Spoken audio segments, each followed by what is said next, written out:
కొనిదల పవన్ కళ్యాణ్ అనే నేను శాసనం ద్వారా నిర్మితమైన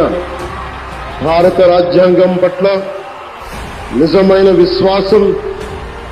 విధేయత చూపుతానని, భారతదేశ సార్వభౌమాధికారాన్ని సమగ్రతని కాపాడుతానని, ఆంధ్రప్రదేశ్ రాష్ట్ర మంత్రిగా నా కర్తవ్యాలను శ్రద్ధతో అంతఃకరణ శుద్ధితో నిర్వహిస్తానని, భయం గాని పక్షపాతం గాని రాగద్వేషాలు గాని లేకుండా రాజ్యాంగాన్ని శాసనాలని అనుసరించి ప్రజలందరికీ న్యాయం చేకూరుస్తానని దైవ సాక్షిగా ప్రమాణం చేస్తున్నాను. నేను